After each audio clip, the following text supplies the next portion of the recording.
Moving on.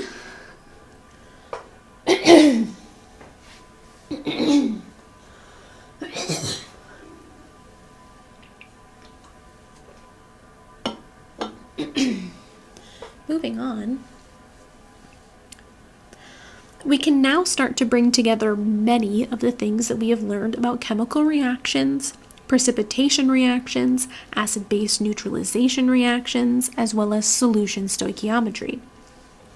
We can use different types of chemical analysis to determine how much product will form given a starting concentration of reactant, or how much of a particular substance is present in a sample. And to do this, we will use two types of chemical analysis techniques. First, we'll cover gravimetric analysis, and then we'll cover acid-base titrations. Gravimetric analysis is an analytical technique based on the measurement of mass. Gravimetric analysis is very accurate. It is a very accurate technique that chemists can use to find the mass of a certain reactant or product or piece of a compound in a given sample. Therefore, it is only applicable to reactions that go to completion or have nearly 100% yield. So let's look at an example of this. Remember, we're finding mass. So, given the following precipitation reaction, okay, here we have a precipitation reaction. We're going from two aqueous solutions to a solid. We formed a solid magically, chemical magic. Answer the question below. Assume 215 milliliters of a 0.425 molar potassium phosphate solution is reacted with excess zinc chloride. Calculate the mass in grams of the solid precipitate that is formed. Well, the solid precipitate that's formed is zinc phosphate. Okay, so we want to find the mass of zinc phosphate.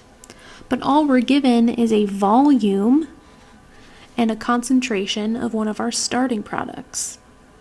So, assuming that this reaction goes to completion and I have enough zinc chloride to get me through, I want to somehow go from concentration of K3PO4 to mass of zinc phosphate.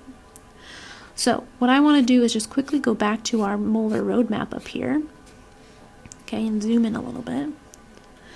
So, we're starting at a volume of a solution A, and we want to get to a mass of compound B. Okay, so our starting on our previous example was K3PO4, and we wanted to get to ZN3PO42. So to do this, we're going to take the volume of our solution and we're going to use our molarity to calculate moles of K3PO4. Once we have moles of K3PO4, we can now convert to our other chemical species using a mole-to-mole ratio, also known as our stoichiometric factor. So that will get us to moles of zinc phosphate. Remember, if we're going from one chemical species to another, the only way we can do that is through a mole-to-mole ratio. There is no other way to convert from one molar species to another, only through a balanced chemical reaction and a mole-to-mole ratio. So we'll use our mole-to-mole ratio to get moles of B, moles of zinc phosphate, and if I know my moles of my compound, and I know my compound's formula, I can find its molar mass and use that to find the mass of zinc phosphate. So here's how we're using our molar roadmap now that everything is complete. We're starting with a volume, we're going to convert to moles, we'll use our mole-to-mole ratio to get to moles of our other substance, and then use our molar mass to get to the mass of our precipitate that is formed. So let's go back and solve this problem. Okay, so we said liters of K3PO4. We'll then go to moles, which will then convert us to moles of zinc phosphate. Oops. That 4 should be down there. There we go. And once we have moles of zinc phosphate, we can get to mass.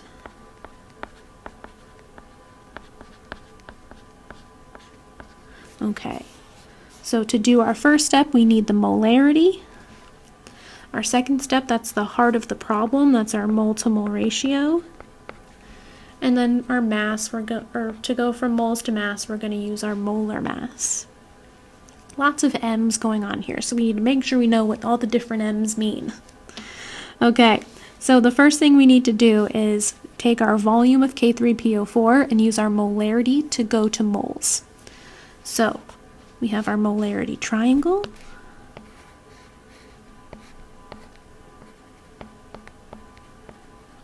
I want to find moles, so I need to take my molarity and multiply it by my volume. My volume currently is in milliliters, so I'm going to have to convert that first. So we'll take 215.00 milliliters, and we'll divide by 1,000 because there are 1,000 milliliters in 1 liter.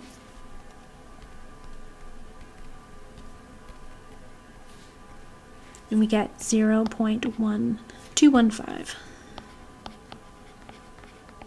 Okay, so now that we have liters, we're going to multiply that by our molarity.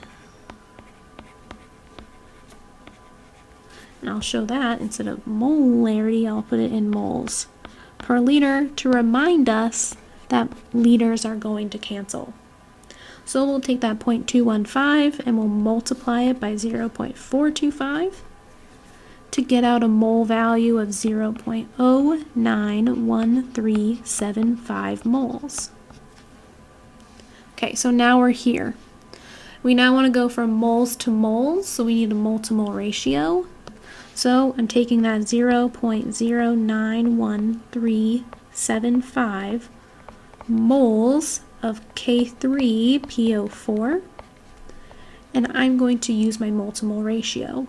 For every 2 moles of K3PO4, okay, I start with 2, I get out 1 mole of zinc phosphate.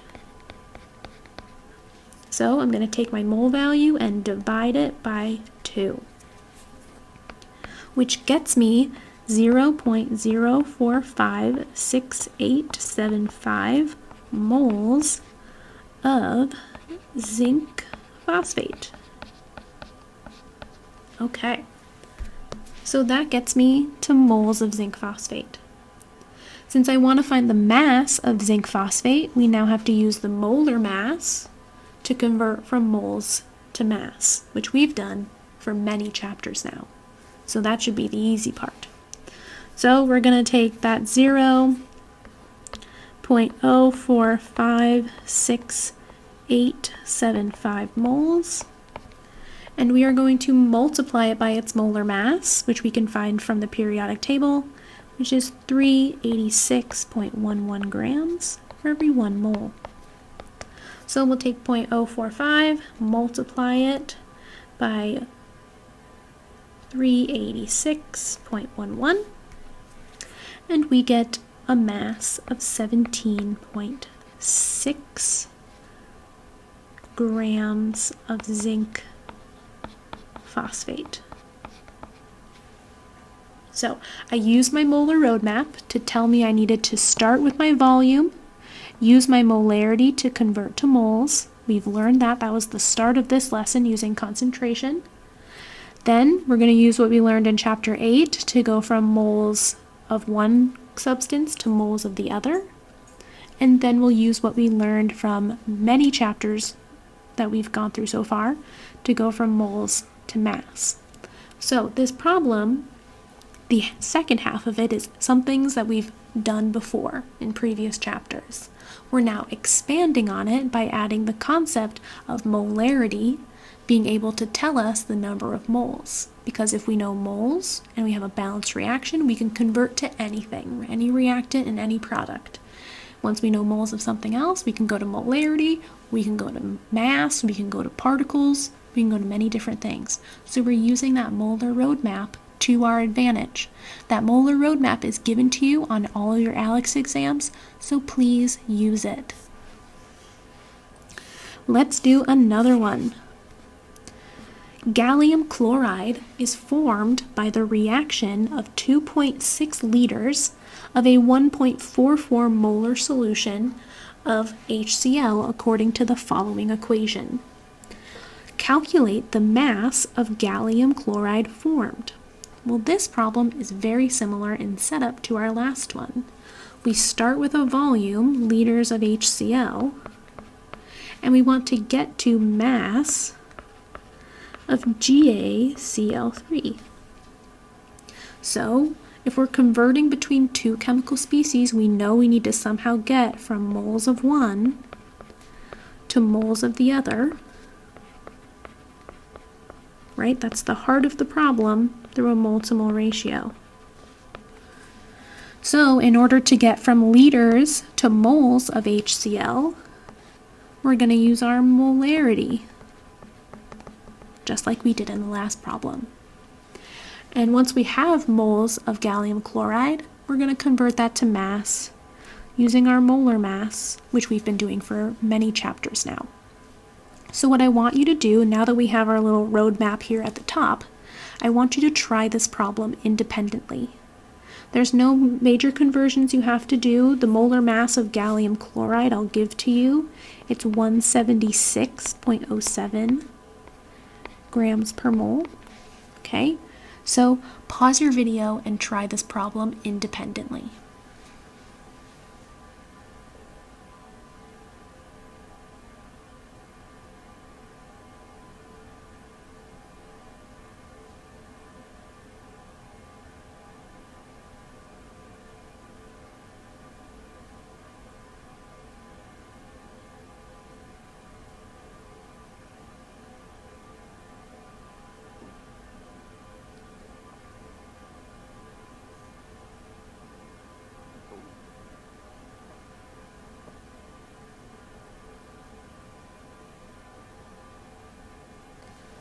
Our first step is to take that volume of HCl and multiply it by the molarity, because our molar triangle, this gets smaller every time I write it, okay? If we want to solve for moles, we take molarity and multiply it by the volume in liters. We're given the volume in liters, so we don't even need to do a second conversion. So we take 2.6 liters and multiply it by 1.44 molar to get moles of HCl out. So 2.6 times 1.44 gives us 3.744 moles of HCl. Now that we have moles of HCl, we can convert to moles of gallium chloride through a mole-to-mole ratio. We have a balanced equation, we have moles of HCl, so we are able to convert. So when we react 6 moles of HCl, that's 6 coming from my balanced equation, I get out 2 moles of gallium chloride. Right, that 2 is coming from our balanced equation. So we'll take that 3.7, we'll multiply it by 2/6, and we get out 1.248 moles of gallium chloride. Okay, so now that we've successfully converted from one chemical species to another, we can use our molar mass to go from moles of that species to mass. So 1.248 moles of gallium chloride, I'm going to multiply by the molar mass in order for moles to cancel. And I'm going to be left with, let's see, 1.248 times 176.07. So we get 219.74 grams of gallium chloride. We have 2 sig figs in our problem, so we want to do 2.2 times 10 to the 2 grams of gallium chloride. And that is our final answer. So this was gravimetric analysis, where we take a solution or some initial reactant and we find the mass of the product assuming that this reaction goes to 100% yield, 100% completion. So we were able to take volumes of solutions and their concentrations and determine the mass of the product that we were going to get out. The other type of chemical analysis that we can use is an acid-base titration. This is a quantitative study of acid-base neutralization reactions, and this is conveniently carried out using a technique known as titration. A titration is a volumetric technique that uses burettes. And it's volumetric because we know exact, I need a pen, not a highlighter. We know exact volumes of the acid and the base. Okay, if we know the exact volumes of the acids and the bases, okay, we typically use this to find the concentrations of the acids. So, if we're using solutions, we have one solution of known concentration and one solution of unknown concentration. If we know the volumes and the concentrations, we can find the unknown concentration. The point in a titration where the acid has been neutralized is called the equivalence point, and this is when the reaction has completed.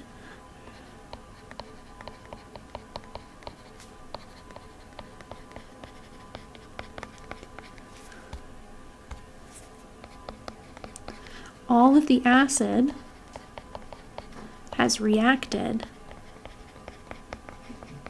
with the base.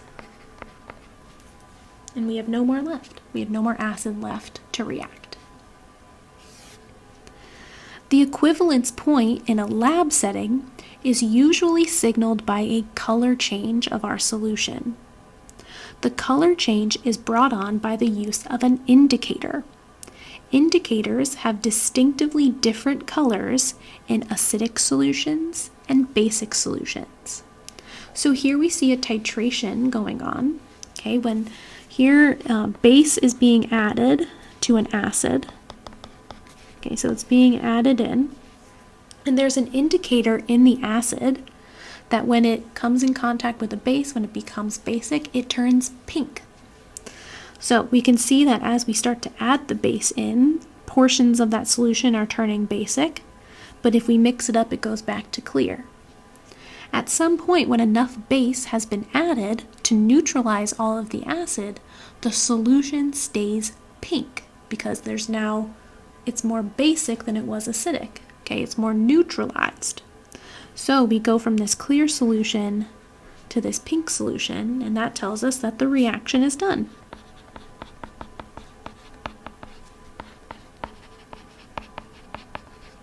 This is a very strong laboratory technique. So if you're in the lab course for this class, you will be going through some titrations. If you go on to General Chemistry 2, you do a lot more titrations because they are so precise in their measurement and they tell us a lot of information.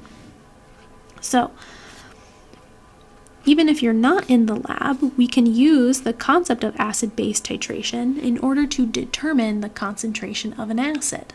Okay, if you do this in a lab, you're finding the concentration of an acid based off of given data. Here is that given data. So we can use our knowledge of molarity and molar ratios to help us solve acid-base titration problems.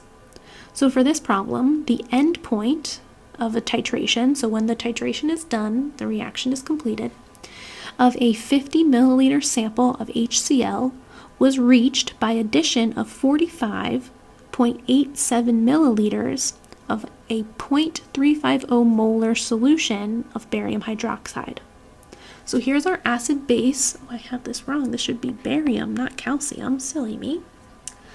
So we have an acid-base neutralization here. We have our acid and our base. We know it's a base because it has an OH on there. Our products are a salt and water, and we have the balanced equation there. So if we look at our molar roadmap, if we want to go from one substance to another, we need to go between a mole-to-mole ratio.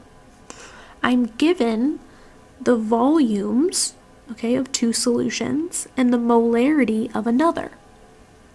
So I can use my molarity knowledge to go from volume and molarity to moles of one substance, use our mole-to-mole ratio of another or from that balanced reaction, I should say, to get the moles of the other substance. And if I know moles of that substance and its volume, I can find its concentration. Okay, so this is using our molarity triangle a couple of times. So here's my molarity triangle.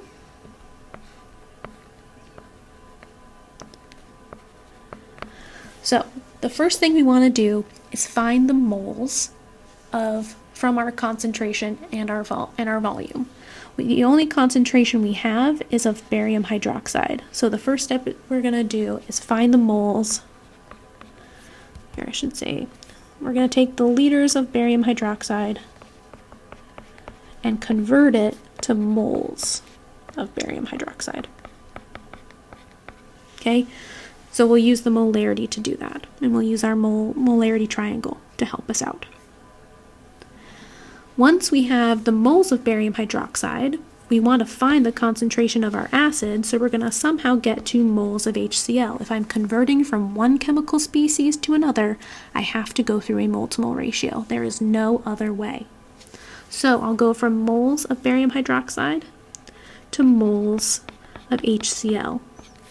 That's the heart of our problem, a mole-to-mole ratio. Once I have moles of HCl, I can convert that to molarity of HCl using my volume. Okay, so I'll use my molarity triangle again. If I want to find molarity, I'll do moles over liters. I now know moles. I already have my liters. Therefore, I can solve. So let's start this problem. The first thing we want to do is we want to go from volume of barium hydroxide to moles of barium hydroxide using the molarity. Well, my volume of barium hydroxide is in milliliters, so I'll have to convert that first. So we start with 45.87 milliliters, and we divide by 1,000.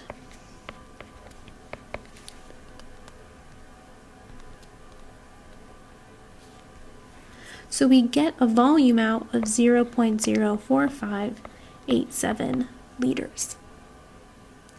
And that is of barium hydroxide.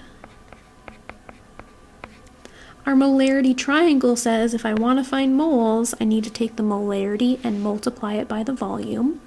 So I'm going to take that volume and multiply it by my molarity, 0.350 molar barium hydroxide. So we'll multiply, and we get out 0.0161, here we'll do 05, moles of barium hydroxide. So we have gone from volume to moles of barium hydroxide. Once I have moles of barium hydroxide, I want to go to moles of HCl, so I'll have to use my balanced reaction. So we'll start with 0.01605 moles of barium hydroxide. And based off of my balanced equation, for every 1 mole of barium hydroxide, I need to react it with 2 moles of hydrochloric acid, HCl. So I'm going to take my mole value and multiply it by 2 to get 0.032109 moles of HCl. Okay, so now I have moles of HCl, and I said we're going to use our molarity triangle to get to concentration of HCl. So if I want to find concentration, I'm going to cover that up. I need to take my moles and divide it by my volume in liters. Well, I have my moles, but I have my volume in milliliters. So we want to convert this. So we're going to take 50 milliliters, divide that by 1,000,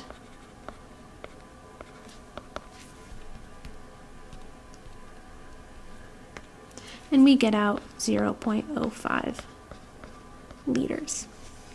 Okay, so I have moles of HCl, I have volume of HCl, meaning I can now solve for molarity, which is what we started this lesson with. So now we're bringing it all together. So we want molarity of HCl is going to be equal to 0.032109, that's our moles of HCl, divided by our 50 milliliter or 0.05 liter solution. So we take 0.032109, divide that by 0.05 to get a concentration of 0.642 molar. So that is the concentration of our HCl. Okay, so we started off with our knowledge of concentrations to find the moles of barium hydroxide. So that's our new knowledge of concentrations, how we can use molarity and volume to find moles. We then used our previous knowledge of going from moles of one chemical substance to moles of another through a balanced equation. We used a mole-to-mole ratio to do that. So that was our previous knowledge.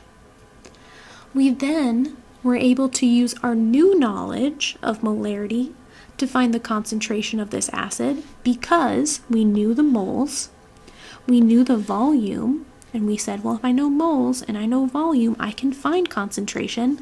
That's what we just learned about with concentration and molarity. So with a quick conversion into the correct units, we were able to find the concentration of that acid. And this is how titrations work. We use our previous knowledge of molarity, or our new knowledge of molarity, our previous knowledge of mole-to-mole ratios, as well as our knowledge of molarity again. So let's continue to use that knowledge. We want to determine the volume in milliliters now. Okay, we need to be specific in milliliters of a 1.025 molar HCl needed to neutralize the following.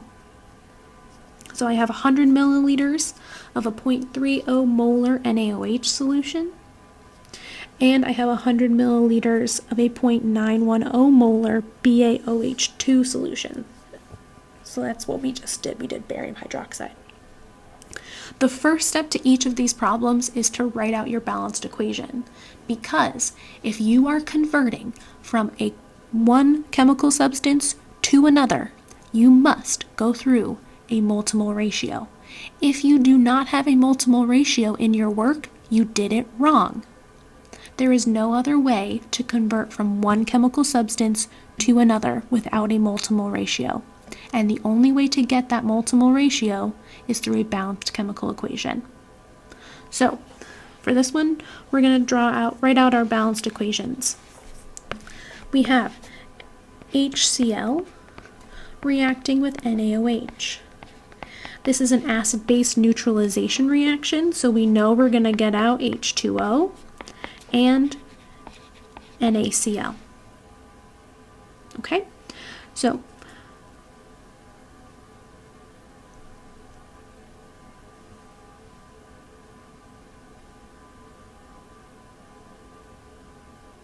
this equation is balanced. Everything is in a 1-to-1 ratio, so we can now use that to solve our problem. Our second equation, we already had the balanced equation for, so we had HCl plus BaOH2 creates H2O and BaCl2. I think we had a 2 on the water and a 2 on the HCl. So now that we have our balanced equations here, we have our concentration of acid, we have our concentrations of our bases. We want to know how much of that hydrogen or of that HCl is needed to neutralize these reactions. So think of your knowledge of molarity, our molar triangle, as well as our mole-to-mole ratios to try to find that value. So pause the video and try these two problems independently.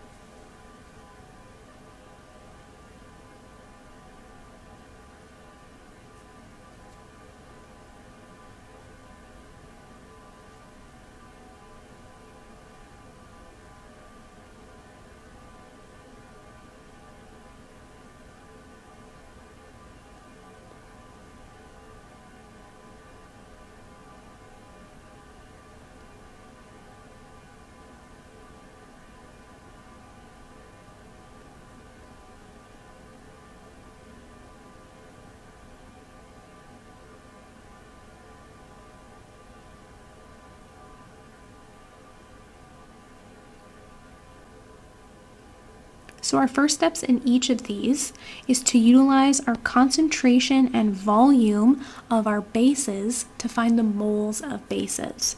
So we know we're going to have to take that concentration and multiply it by the volume.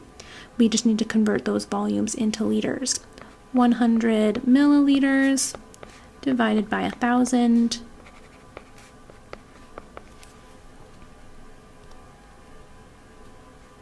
is 0.1 liters. So we take 0.1 liters, we multiply that by the concentration,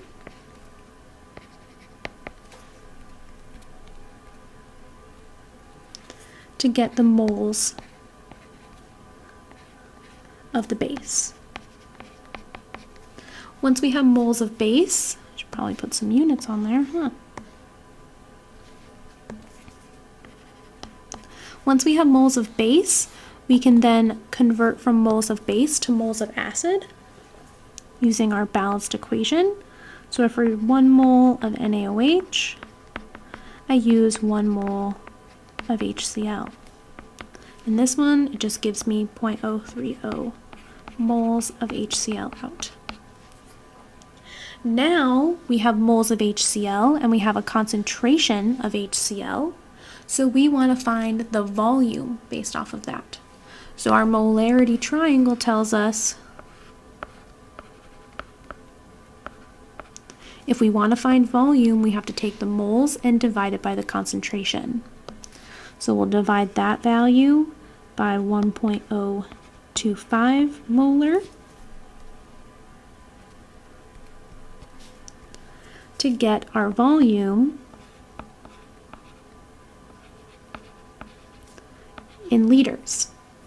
The question asked us to find the volume in milliliters, so we just need to multiply by 1,000. And we get out 29.3 milliliters of HCl.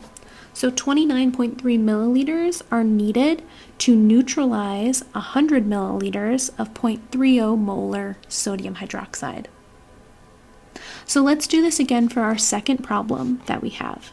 And again, if you feel the need to practice this with me, feel free to pause your video and try this now that we've gone through one.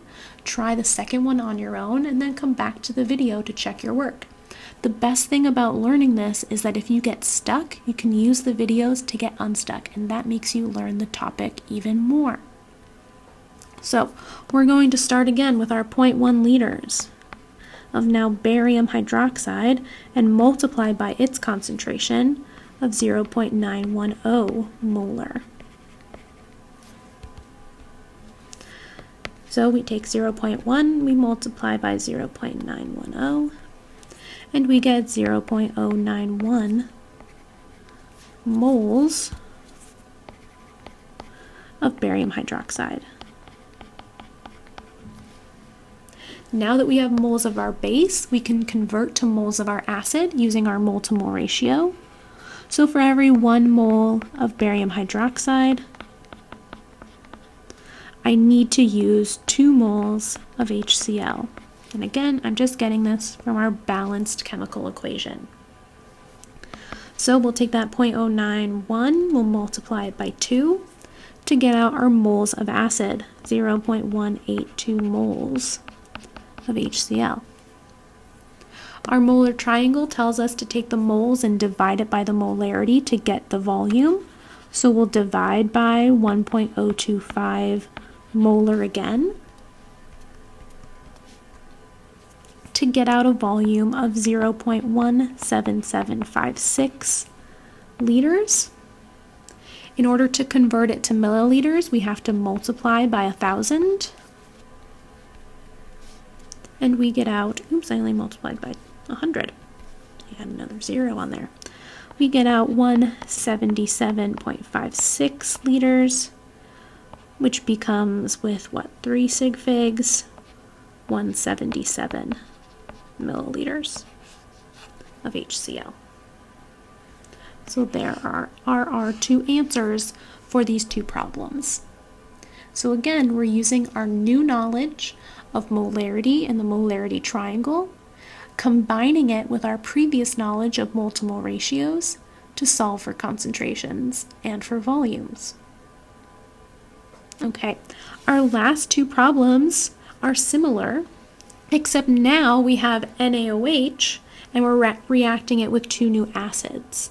So the first thing you want to do is write out the balanced chemical equations for both of these reactions, because if we're converting from one chemical species to another, we must use a mole to mole ratio. And in order to find the correct mole to mole ratio, we need a balanced chemical reaction. So these are acid-base neutralizations, so we're taking the acid, reacting it with the base, and getting out water and a salt. So we can balance this with a 2. Okay, and then we have H3PO4 reacting with NaOH, and we get out H2O and sodium phosphate. And we balance with some 3s. Okay, so our setup for this is very similar as what we did previously. We're going to want to convert our volumes to liters, use our molarity triangle to get to moles, moles of our acid, convert to moles of base. Once we have moles of base, we can use its concentration to calculate volume. And again, we want our volume for these in milliliters. So these two problems are exactly like the ones we did on our previous slide. So please try these independently. You may see similar ones on your homework and on your exams.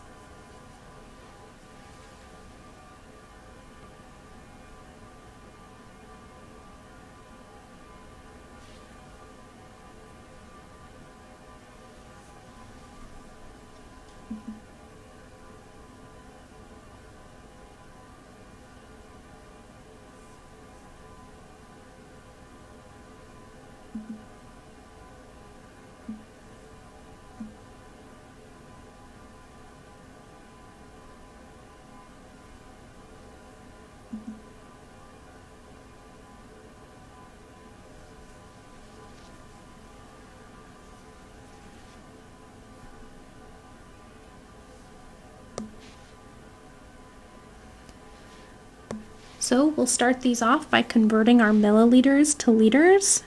So 25 milliliters, we divide that by 1,000. So 25 divided by 1,000 is equal to 0.025 liters. So we're going to take that volume and we're going to multiply it by our concentration per our molarity triangle. Oops, why did I put a 2? That will give us our moles of our acid.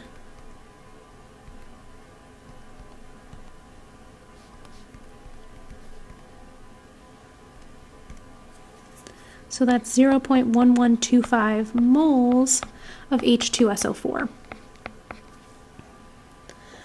Once we have moles of H2SO4, we can convert it to moles of our base, which is NaOH, using our balanced chemical equation.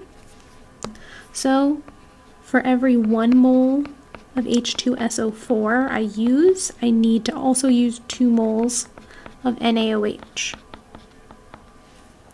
And from that, we can find our moles of NaOH. So we multiply it by 2.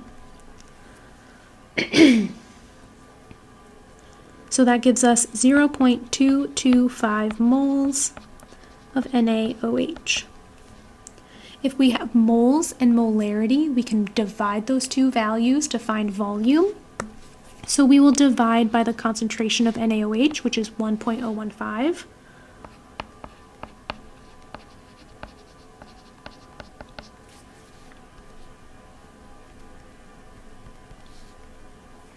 And we get out 0.22167 liters. To convert to milliliters, we multiply by 1,000, and we get out 221.7 milliliters. 4 sig figs coming from our problem. We'll do the same thing for our very last problem of this lesson, where we'll start off with our volume, 0.025 liters, multiply it by the concentration,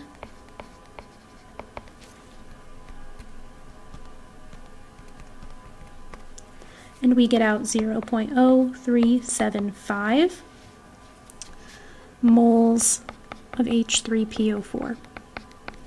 We'll then use our mole to mole ratio to go from moles of acid to moles of base. So for every mole of acid I use, I need to also use 3 moles of NaOH to complete the reaction. So we'll take that and multiply it by 3. Once we have our moles of NaOH, we can use its concentration to find the volume. So 1.015 molar. So we'll divide by that. That's from our molar triangle or molarity triangle. And that gives us a volume of 0.110837 liters. We'll multiply by 1,000 to get milliliters, and that's 110.8 milliliters for significant figures based off of our problem.